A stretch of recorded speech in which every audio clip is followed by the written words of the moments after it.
تفتكر لما تبتسم في وش حد وانت جواك مكسور، هل ده ضعف؟ طيب لما تطبطب على حد وتقوله ما تخافش وانت اصلا بتصارع خوفك كل يوم، هل ده يبقى نفاق؟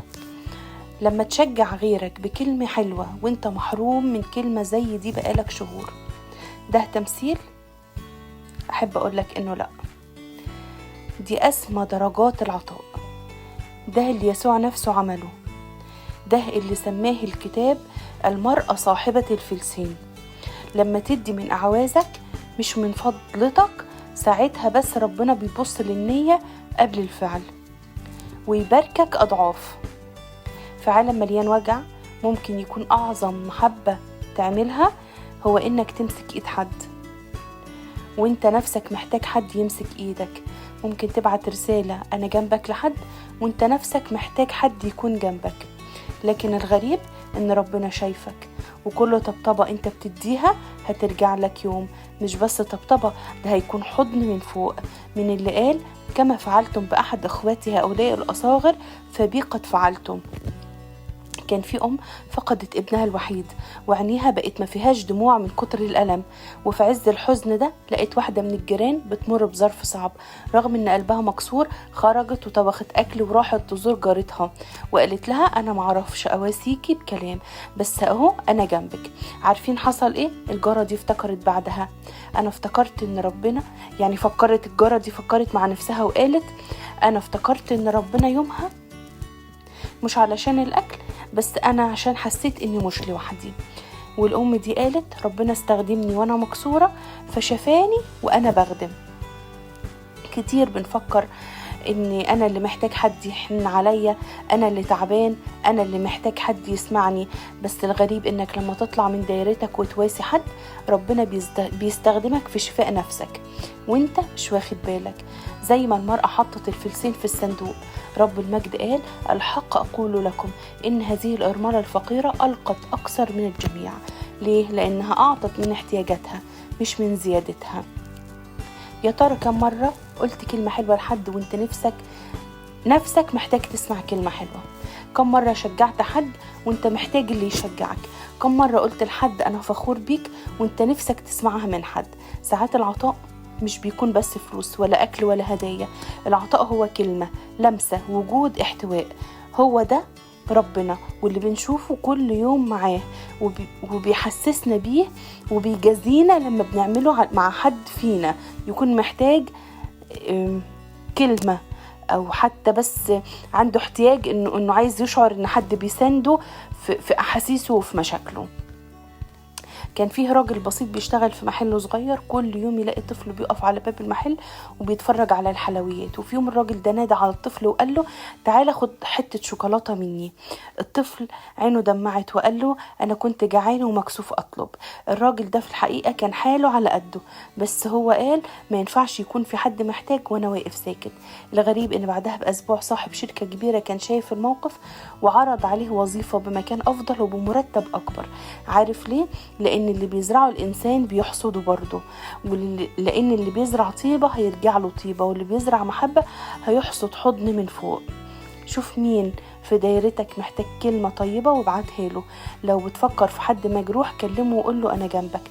لو في حد ساكت على حزنه خبط على بابه حتى ولو برسالة. يمكن الكلمة الصغيرة دي تبقى حبل نجاة لحد، يمكن تكون انت سبب في انك تقوم حد من وجعه، وانت شخصيا ممكن تقوم من وجعك بسبب كلمة تقولها لحد. عارف ليه؟ لأن العطاء من الأعواز فيه قوة شفائية، قوة غير مرئية، ولكنها بتحرك السماء. فيه آية بتقول المعطي بسرور يحبه الرب. اعطوا تعطوا كيلا جيدا ملبدا مهزوزا فأيضا يعطونا في أحضانكم، طوبى للرحماء لأنهم يرحمون. دي مش وعود بس، دي قوانين سماوية. أي طبطبة، أي كلمة، أي فعل خير بيطلع لفوق وبيتحسب ويترد بأجمل من اللي اديته. صلي معايا وقول له يا ربي اديني قلب زي قلبك، يعرف يحن حتى لو هو موجوع، يعرف يطبطب وهو محتاج الطبطبة، يعرف يشجع وهو ناقص تشجيع. يا رب ما تسيبناش نغرق في همنا وننسى اللي حوالينا، خلينا نكون نور حتى واحنا في الضلمة، ونكون أمل حتى وإحنا بندور عليه.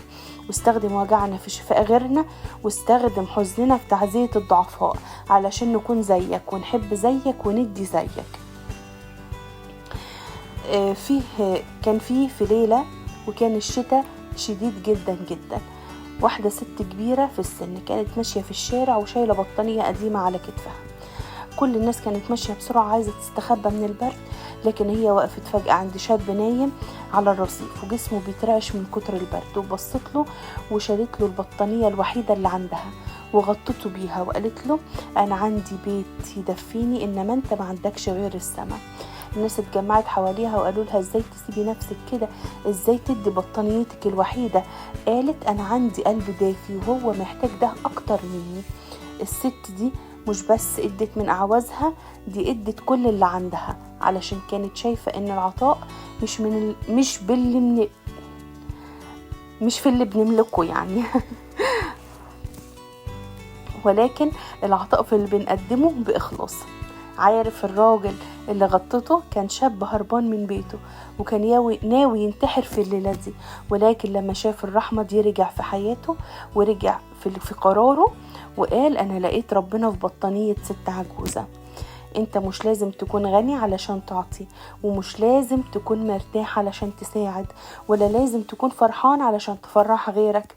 كفاية يكون عندك قلب شبه قلب المسيح اللي تعب مع المتعبين وسند الضعفاء وشفى المكسورين، وكان دايما بيركز في اللي محتاجين مش في اللي عندهم.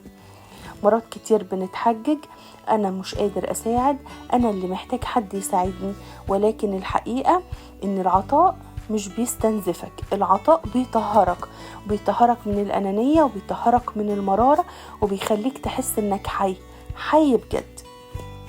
يسوع نفسه على الصليب في عز الألم وكان بينزف وبيتنفس بالعافية، ومع ذلك بص للص اللي كان جنبه وقال له الحق أقول لكم اليوم تكون معي في الفردوس. في لحظة موته كان بيطبطب وكان بيشجع وكان بيدي أمل. هو إلهك بيعمل كده في عز ألمه، يبقى احنا نقدر نعمل كده واحنا في وسط وجعنا. بس انت صلي له من قلبك وقول له يا يسوع اديني اكون زيك، احس بالناس احتويهم واديهم من اللي عندي حتى ولو قليل. خليني ما استناش الراحة عشان اساعد، ولا استنى الفرح عشان افرح، ولا استنى الكمال علشان اكون سبب نور. استخدمني وانا لسه بتعافى، استخدمني وانا لسه بتصلح. افتح عينيا اشوف كل قلب تعبان، وافتح قلبي اكون حضني ليه زي ما انت حضني لينا كل يوم. اسمعني كويس، انت هنا مش صدفة، مش بتسمع الكلام ده علشان تتأثر شوية وتكمل يومك كأن مفيش اي حاجة حصلت. لا، انت هنا علشان ربنا بيكلمك بنفسه وبيقولك انا شايف كل مرة طبطبت فيها على حد وانت اللي كنت محتاج الطبطبة. انا شايف كل كلمة شجعت بيها غيرك وانت اللي كنت محتاج الكلمة دي تمسك في عز وجعك. انا شايف دموعك اللي مخبيها بس بتضحك بيها على الناس علشان محدش يقلق.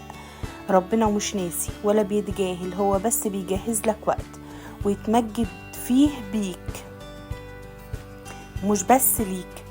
عارف ليه؟ لان العطاء اللي بيطلع من اعوازك ده بيشبه قلب المسيح اللي اعطى نفسه بالكامل من اجلنا واحنا خطاه، واحنا مش مقدرين، واحنا مش فاهمين حتى قيمة عمله.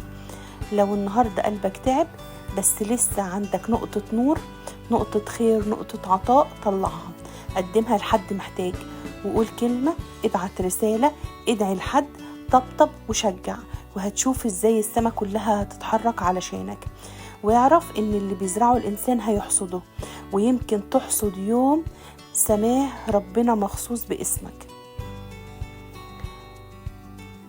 سماك عليه وبارك تعبك علشان تعبك ما يروحش هدر.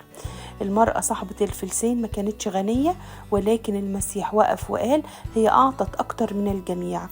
وانت كمان كل طبطبة وكل كلمة كل لمسة بتديها من وجعك هي إعلان إنك ابن الإله العظيم اللي بيحول الجراح لشفاء والألم لرجاء والضعف لقوة. خليك دايما زي يسوع وهو هيتكفل بالباقي. أمين. ربنا يجعل كلمته فعالة فينا وفي قلوبنا.